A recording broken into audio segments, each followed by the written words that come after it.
even with sloth and torpor, dullness. You can see dullness before it envelops you, and you can take another path. When mindfulness is very strong and powerful, you can walk through the jungle of the defilements without tripping over or without getting lost.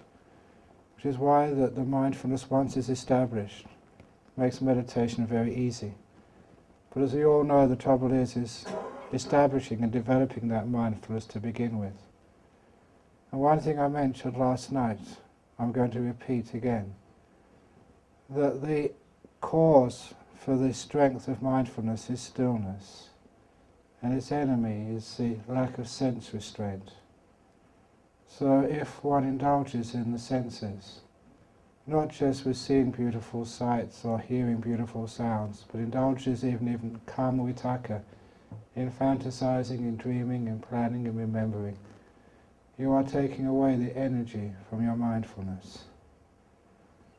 So if you practice indriya samvara, the restraint of the senses, including the restraint of the mental faculty of thinking, you will find that your mindfulness does actually increase, and it becomes powerful enough to be able to see your way through the obstacles of meditation and gain very peaceful and blissful states. So restrain your minds, restrain your senses, talk little, and just no need to go looking around for things. Just keep the mind inside. And then you will find, if you talk little, you restrain the senses, your mindfulness increases, and your meditation gets much easier. Especially for the lay people on this retreat. Talking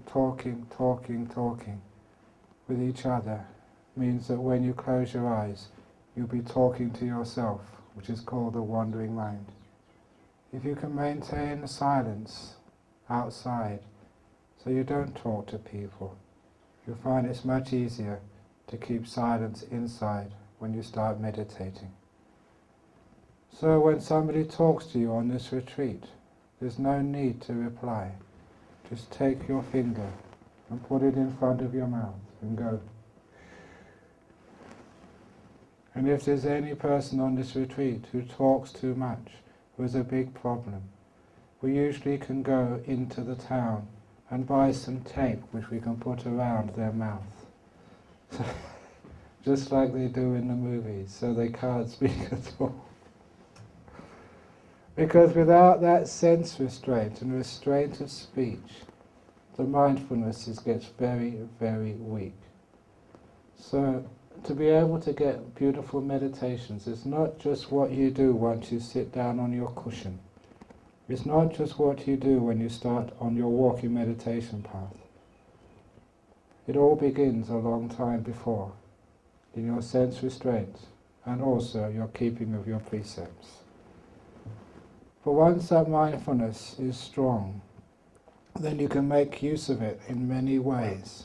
And the thing I wanted to point out this morning is what I called programming your mindfulness. I use the word programming from modern speech, comparing computers, where you put a program into your computer and then the computer will act accordingly. In very much the same way you can program your mind to avoid potential hindrances. For those of you who still have problem with sloth and torpor, with dullness of the mind, or with wandering, you can try this little technique. This is one of the first examples of what I mean by programming your mindfulness. It's something I call the simile of the snake. This is not the simile of the snake in the famous sutra in the Majjhima Nikaya. This is my own simile. In the early years as a monk in northeast Thailand, we used to be able to wear sandals, but we didn't have any. We were able to use flashlights, but we didn't have any batteries. And we would have our evening meeting and after the meeting was finished, I would have to walk back to my kuti, my hut, maybe 500, 600 meters away, through the jungle path. And there were many snakes in that jungle. And there were many scorpions, centipedes. Actually, the centipedes hurt more than snake bite. And also many biting ants. And I had to walk in the dark through that jungle to avoid those snakes. Because I had seen the snakes many, many, many times. And I knew they came out at night. They would be there in the jungle somewhere. I was very wary of those snakes.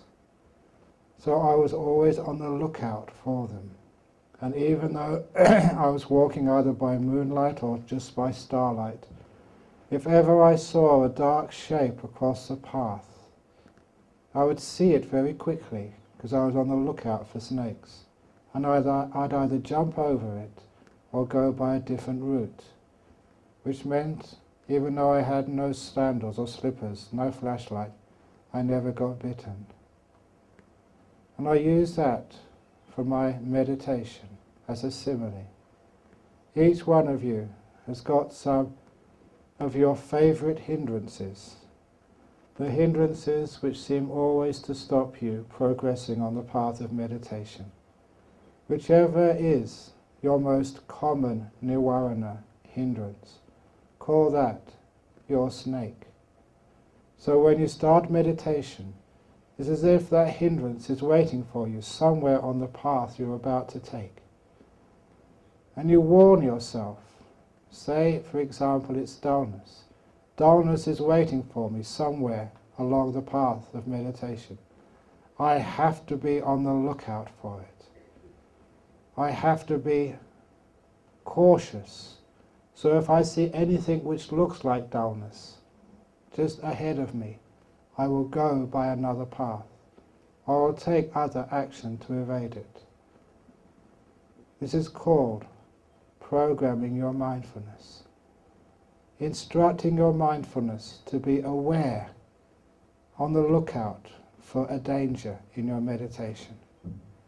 And if you do that at the beginning of your meditation, to tell yourself, I've got dull too many times, it's my biggest obstacle. I'm going to be on the lookout for dullness throughout this whole meditation. Then just like me, walking on the paths, I could see the snakes before they could bite me. You'll be able to see your dullness before it overwhelms you. And you can take a different path. That's one example called programming your mindfulness. If it is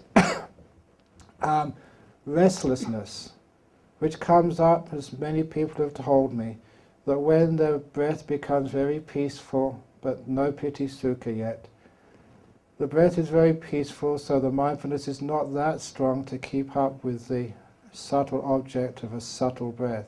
Sometimes your mind wanders off. You've seen that many times. It's your snake waiting on the path to bite you. So you tell yourself at the beginning of the meditation, when my breath becomes subtle, I will not start wandering off into thought. You tell yourself that. And you'll find when your breath becomes subtle, that program begins to work. You begin to be on the lookout for that first movement of wandering thought. So you catch it before it takes you too far along the journey of thinking and away from real mindfulness.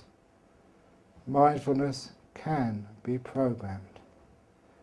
For those of you who haven't experimented with programming mindfulness yet, a little exercise which will give you a lot of confidence that this programming of mindfulness actually works is a little exercise of telling yourself when you're going to wake up in the morning. I think most of you have got little watches or clocks, have you?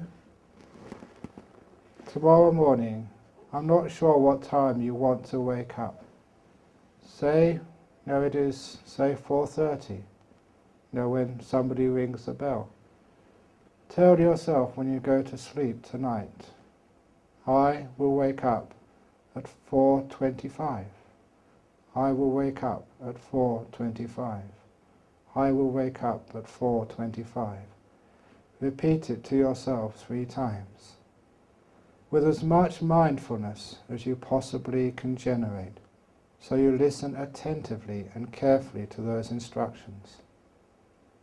Then forget about it, let it go, and go to sleep. And you will find you'll wake up in the morning. You'll open your eyes not knowing what time it is, and look at your clock, and it will be 1 or 2 minutes either side of 4:25.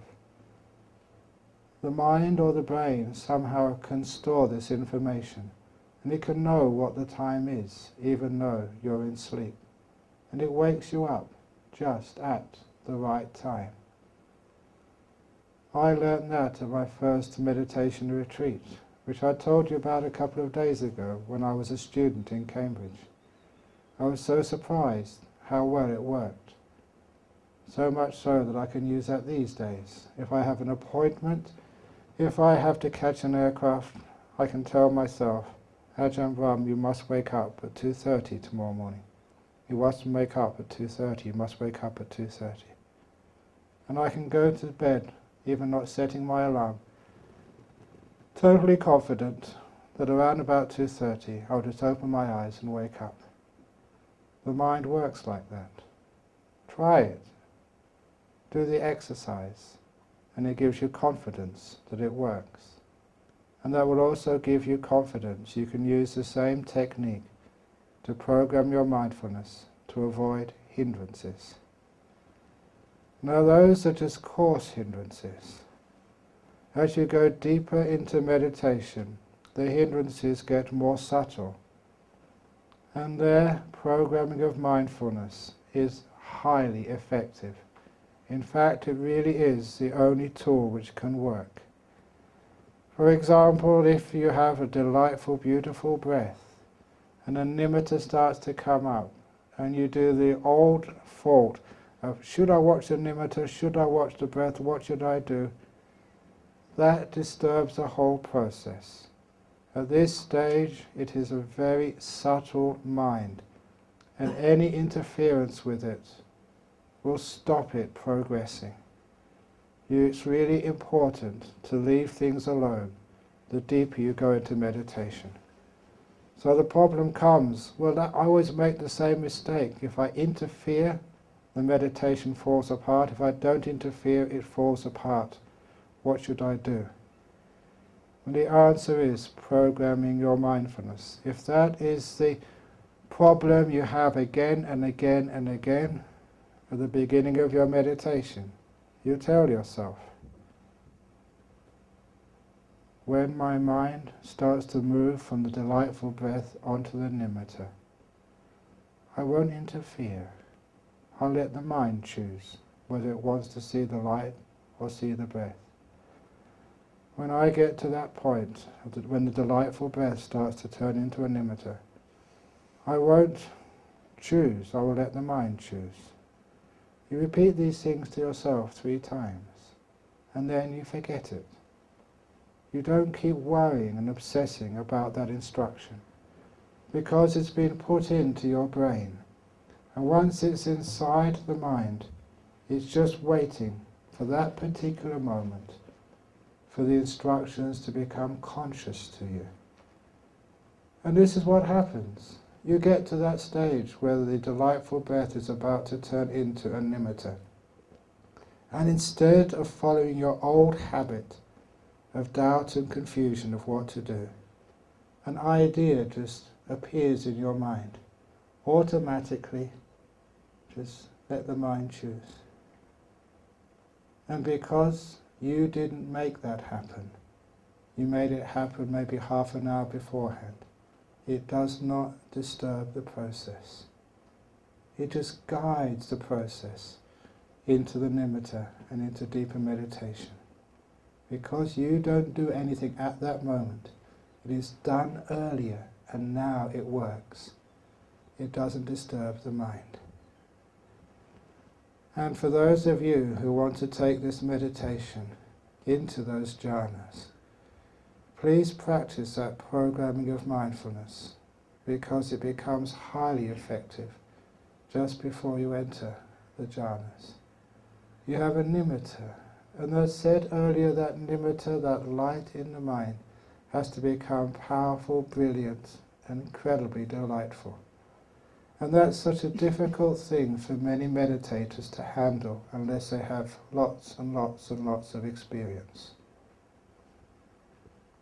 And to help you so you don't waste time on nimitta stage, so you can get into those jhanas, please program your mindfulness. If a nimitta comes up, tell yourself, when a nimitta comes up, the observer will be still. The observer will be still. The observer will be still. And that will keep the nimitta stable. As for the delight in the nimitta, you can program your mindfulness to say, if I see a nimitta, I will look for the most beautiful part in that nimitta. If I see a nimitta, my attention will go to the most beautiful part. If I see a nimitta, the attention will go to the most beautiful part. And that is a very effective way of getting more brilliance quicker. And nimitta, all nimittas, they are not evenly bright. There are some parts brighter and more delightful than others. And you just program your mindfulness like that, and automatically the mind will go to the delightful, the sweet point of that nimitta. And by doing that, the nimitta gets brighter and brighter and brighter. Stabilizing and brightening the nimitta, they almost go together, because the more stable your nimitta is, the brighter it grows. The brighter it is, the easier it is to keep stable, simply because it's so gorgeous that you don't want to move. It is the delight which sticks the mindfulness onto the object. No longer effort, but delight draws the mind in. By giving those instructions, it means that when nimitta does happen, you don't have to decide what to do. You don't give yourself any instructions, because making decisions, giving instructions at that time will disturb the whole process. For those of you who haven't heard Ajahn Chah's great simile of the still forest pool, I'll repeat it here. It shows what happens and what you should not do when things like nimitta appear. This was a story of the days when monks in Thailand would go charika, wandering from place to place, as monks do these days here in Sri Lanka. Unfortunately, that Thailand has got so well developed, there are very few forests. And wherever there was a beautiful forest, entrepreneurs have built big 5-star resorts where tourists from the West go. So there's no place left for the monks, except maybe on the border areas. Elsewhere is developed. So there's not much point for monks going wandering in Thailand these days. There is no solitude or peace to be found except in very rare pockets of jungle. But in those days, having walked through the forests all day, you can imagine that you are tired and dirty, and the first thing you would look for is a lake or a river in which to wash, and to fill up your water bottle through a strainer. And after washing, filling up your water bottle, you would set up these mosquito net tents the monks in Thailand used to carry around with them. And you'd sit meditation, or sometimes, as Ajahn Chah would do, he'd just watch in the evening as the animals came out to play by the forest pool. But he would notice that the animals would not come out if he was not still. Because animals in the jungle would be afraid of human beings. Because most human beings they would meet were hunters. And seeing a human being in the jungle meant they were likely to be killed. It was like a human being seeing a tiger. You'd be afraid. Animals seeing a human would similarly be terrified. So the animals would come out from the jungle, also to drink and to wash in the forest pool. They would look around and sniff. And if they could sense there was a human being there, even though they were thirsty, they would not risk it. They would go back into the forest. But if he sat perfectly still, the wild animals would not know that somebody was watching. And then they'd come out to drink, to wash and to play, not realizing somebody was watching. In the same way, Ajahn Chah would say, nimittas come out to play, but if they think that someone's watching, they will disappear straight away, because they're very shy. You have to be able to be that still, just like an Ajahn Chah, that the animals don't realize that someone is there watching. To be able to observe without interfering.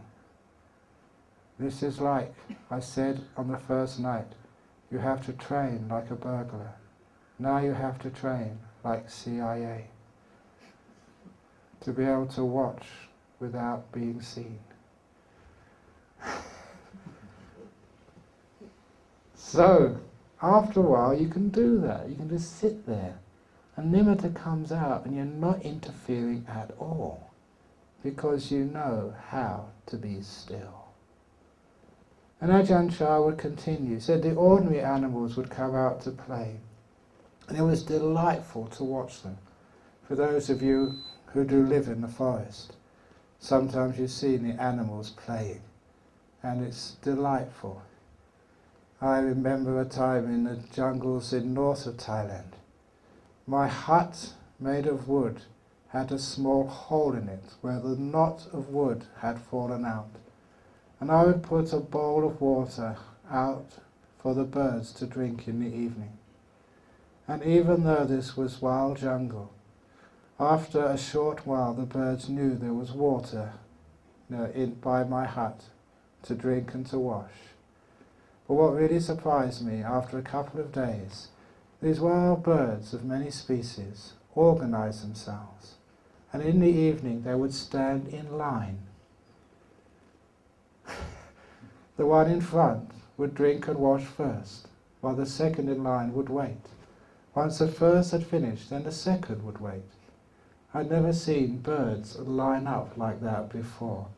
Even in Sri Lanka, it's very hard to see people line up at a bus stop these days. But there the birds were, lining up. But just like human beings, there would always be one bird who couldn't wait, who tried to jump the queue. When that bird tried to push himself or herself in and get to the water first, all the other birds would jump on it, peck it, beat it up, and let it fly away. There was an order there, and that order was enforced. And I delighted in seeing that. That was strange, and I'd never seen that before. And so, like, watching wild animals is full of joy and full of fun. So that's what Ajahn Chah would do. But of course he had to be quiet, otherwise they would not play. They would be afraid and run away. But he would say that after the ordinary animals would come out and play, and sometimes, if he was very, very still, these amazing animals would come out from the jungle. Animals whose names he did not know.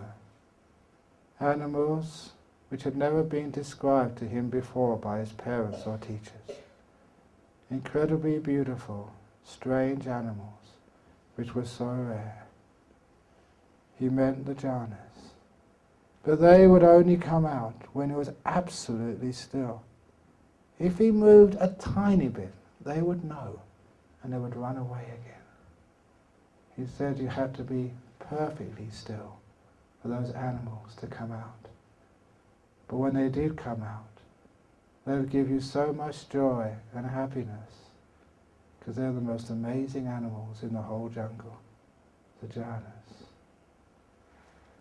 Now when I heard that story, not only did I realize that Ajahn Chah knew what he was talking about, because he could put it in a description from his daily life, which was much more than you see in the suttas. It meant he could understand what these jhanas were. But it was also invaluable advice of what to do at that stage of meditation, which was be still. In other words, don't do anything. Be motionless. Let go of your will, which always makes the mind move. Be still. Disappear. So the animals can't see you. You're getting closer to anatta when you're still and nothing moves.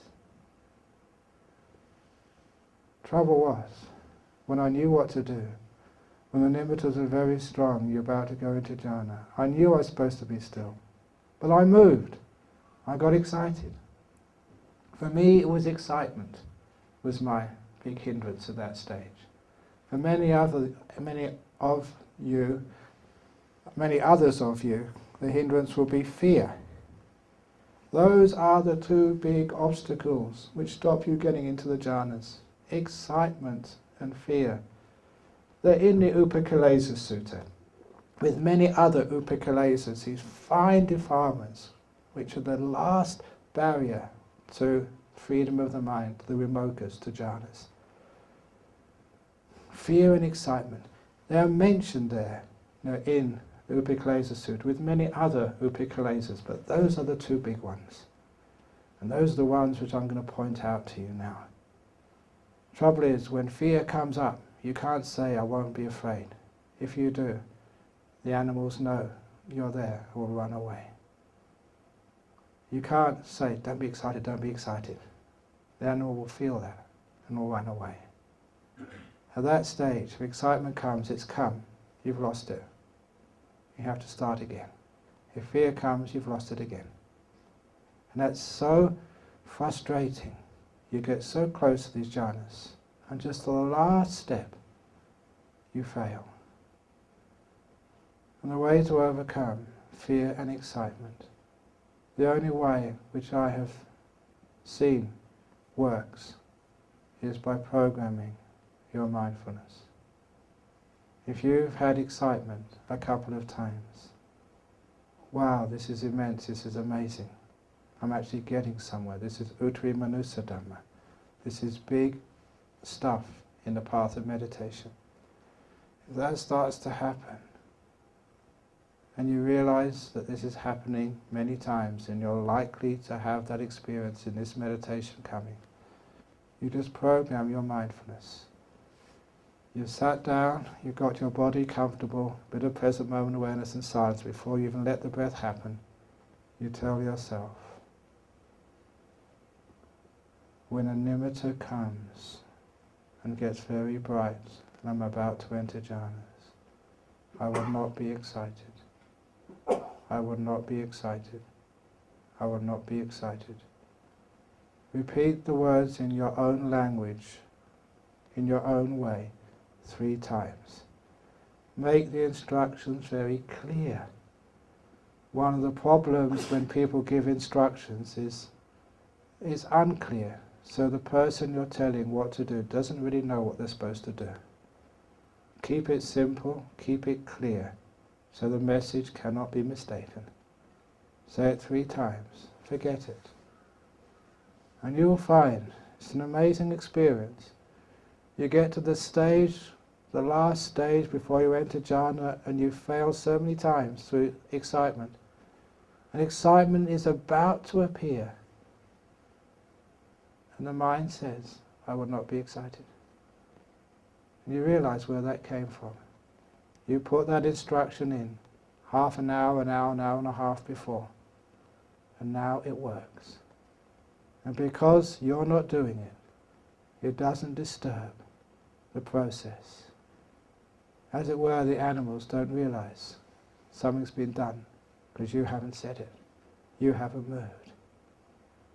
I would not be excited. And that's enough to suppress that excitement. You remain still and you enter the jhanas, easily, delightfully, at last. The same thing happens with fear.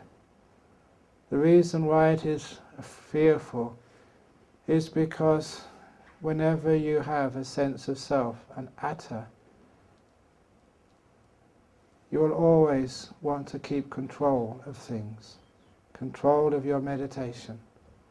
And at the doorway into jhanas you have to let go of control. You've let go so much already, but control is one of the biggest things you have to let go of to enter those jhanas. And that's scary. Number two, these are immense experiences. Just in the amount of bliss which we're about to experience, that's scary because it's huge and you don't know whether you can handle it. It's like if any of you have ever seen a tiger in the jungle or a big elephant. Just their power and strength can scare you.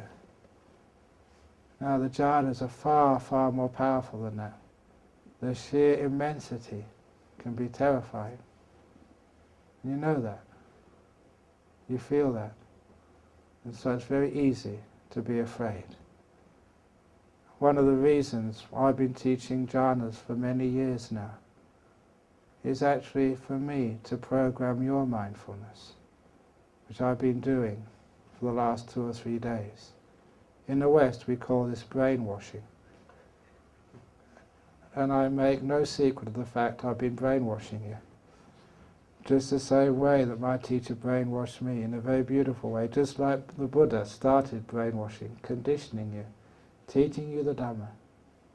And it's a weird thing, that all these things which I'm teaching you, you may reject, that makes no sense. You may disagree with, like that's hopeless. But it's already got into your minds. And you'll be meditating, maybe on this retreat, or a year or 2 or 3 years at time, and you're about to enter jhana. And something tells you, I will not be afraid. And you trace that back, where that came from. And you know where it came from. It came from right now. This is actually how your mind works. The more profound and deep the meditation, the more effective is this conditioning. Because at this stage your mind is so subtle, it's easy to condition. As long as that conditioning is done beforehand, not at the time. Then you're gone into the jhanas, away having a wonderful time. And of course, that is what I wish for every one of you. That is why I've come here. Not to teach you the Dhamma, you'll find that for yourself. To teach the way into jhanas, so you can experience Samma Samadhi. Once you've experienced that Samma Samadhi, you've experienced those jhanas, then you have, each one of you have more than enough understanding of Buddha Vacana, the teachings of the Buddha, to understand what needs to be done next. Comparing your experience with what the Buddha said. And at last, now I know what he meant. Beforehand, you simply have not got enough information. Your experience of the world is too limited. You can't understand totally what the Buddha said. So, my whole point of being here is to try and get you into one of those jhanas, just for the first time. Sneak in, even if you're not deserving of it. Sneak in there and have a peek and look what it's like. And that will show you what meditation is really all about. All those hindrances, by programming your mindfulness, they can be overcome. Some of the more subtle hindrances which you may have, doubt about your own abilities. Already somebody asked, if my sila is not perfect, am I able to get into the jhanas? Many years ago, there was an Australian nun who spent the was in my monastery in Perth. During the was, her meditation was going very well, And she got into the nimitta stage of meditation. Very strong, beautiful, powerful nimittas. It does seem, from my experience of teaching, that the female has an easier time getting into jhanas than the male. This is a generalization, but this is based on my experiences of teaching.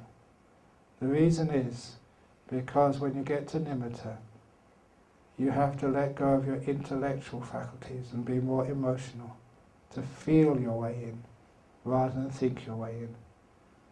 The males are great thinkers, thinkers, that's what we've been trained. Women are feelers, feelers, feelers. This is a generalization, and there are many exceptions to the rule, but that is my experience, that the female meditator has an easier time getting into nimittas and jhanas. They're not so afraid of the powerful emotion of piti sukha which comes at that time. They don't try and control it, as men do. But don't worry, guys.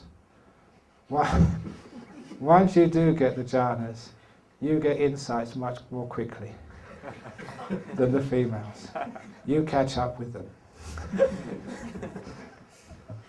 But it was an interesting sort of almost experience of teaching. Why is that?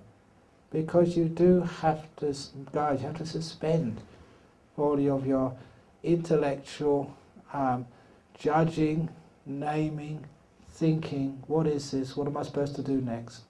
All that stuff which is very male mind. Please let that go, especially the deeper stages. You have to totally surrender, let go. And don't be, what is the word for husband in Sinhala? Sami, what does that mean? Lord, controller, boss? Swami, yes. You have to let that go. You're not the controller anymore. You're not the boss. You're just not anything. You disappear. And then you'll find it's easier to get into those jhanas. So if you are a person like this female who had a wonderful time getting into the nimittas, but she could go no further. And when I gave her an interview, I asked her, what's going on? Everything is going perfectly well. You've got right to the threshold of jhanas. What is stopping you?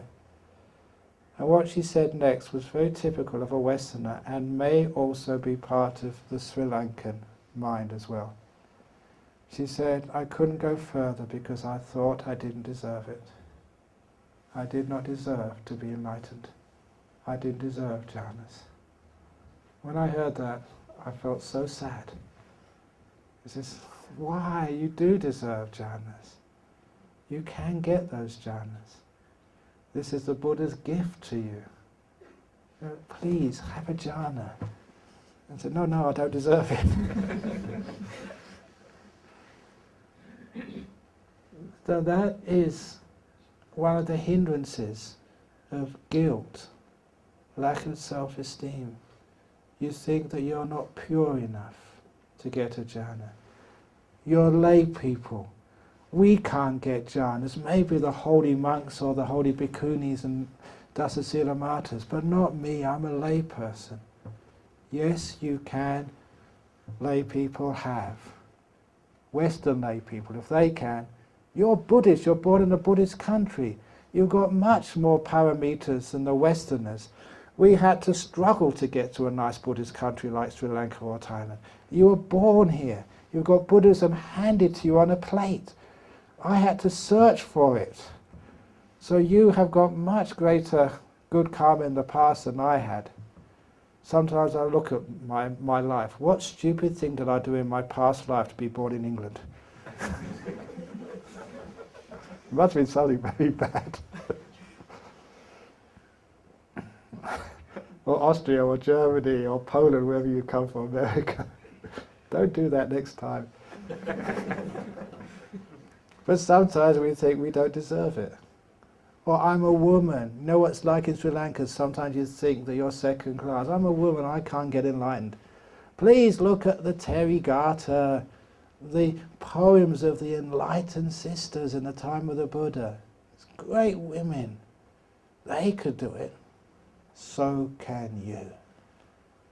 Now that is a hindrance. It's not a hindrance which is mentioned in the text, but a hindrance which actually comes up.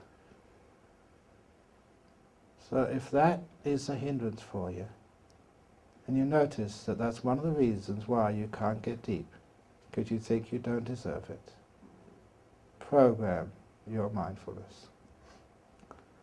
Begin the meditation. I deserve jhana. I deserve jhana. I deserve jhana. And you'll be surprised how powerful that is to encourage you to go all the way into this jhanas. You know why we have that problem? It's the way that we are brought up, especially our education system, which always tells us where we make mistakes. Unless you come top of the class, unless you get to a great school and get the prizes, unless you go to university and get firsts, you're always told by your parents, you're not good enough. You're always told by your teachers, not good enough. You imagine a child growing up like that, hearing that all their life.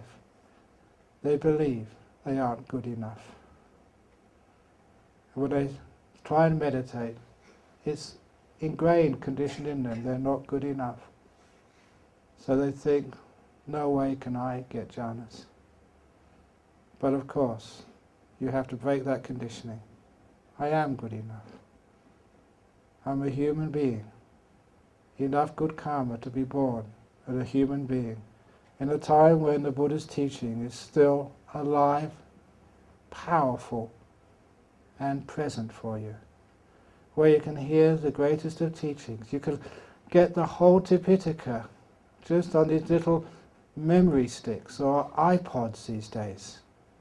And I've seen these iPods in Singapore, they're just so tiny and they've got the whole Pitaka on them. In the time of the Buddha, you had to travel miles and miles and miles just to listen to one sermon. And now you've got every teaching of the Buddha there for you. You don't have to travel anywhere. All the great teachings are just there for you. You're living in a fortunate time where teachings are so easily accessible. So why not? Why can't I achieve those great states of meditation? I can. I will.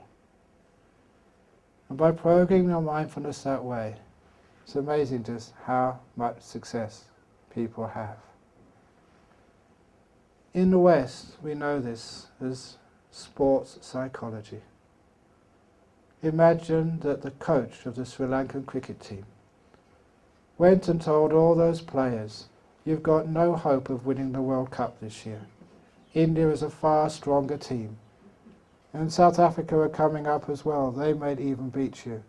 But you, no chance you have of winning the World Cup. Now, would a coach like that be a good coach? If you say you're going to lose, you're going to lose, of course you do lose. So a good coach, say the coach of the Australian cricket team, has to be a good liar. He has to break his precepts and say, you can win, yes, you're as good as anybody else. And then actually, maybe they can win. It's not really lying, it's just knowing the possibilities. The board is round, it can go both ways. Who knows who's going to win? So because of that, you have to give yourself that encouragement. Not I can't, just I haven't yet. That's why in meditation, as a Buddhist monk, as a Buddhist nun, as a layperson, it's not I can't meditate, it's not I can't get nimitta, it's not I can't get jhana, it's not I can't get enlightened, it's just I haven't yet. There's no such thing as can't, haven't yet. And to encourage you with all these other great beings in the time of the Buddha who became enlightened, prostitutes, street sweepers, dwarfs like Badali, those with physical disabilities, crazy ladies like Patachara. These weren't superstars. These were ordinary people who, because they understood the path, got jhanas and became fully enlightened. If they can, you can. Why not? So giving yourself that encouraging, programming your mindfulness. That's one of my jobs, is to be your coach. So yes, you can, to enhance your skills, to inspire you that yes, it can be done. And it's amazing just how much that works. Improves your meditation, no end. So mindfulness is not just being aware. It's making use of this mindfulness, training it. Because mindfulness also remembers instructions. It knows what to do. It is like the driver of a vehicle. He doesn't just know where he is in the journey he is undertaking. He also understands which way to go, whether to accelerate, whether to slow down. It knows the path and remembers the instructions. And I've given you many instructions on this retreat, and there's more to come. You give yourself those instructions as well. What is your problem? Why is it you can't get deeper than you have already got so far? What is the barrier? Don't use willpower. Don't say, I've got to try harder, I've got to sit longer, I've got to force myself. That does not work. Use wisdom power. Be smart, not strong. Smart meditating, not forceful meditating. And if you're smart, there's no obstacle that you can't overcome. You get into deep meditation and have a wonderful time. And you make me happy, let alone yourself. So that's the talk this morning on programming mindfulness. Very good.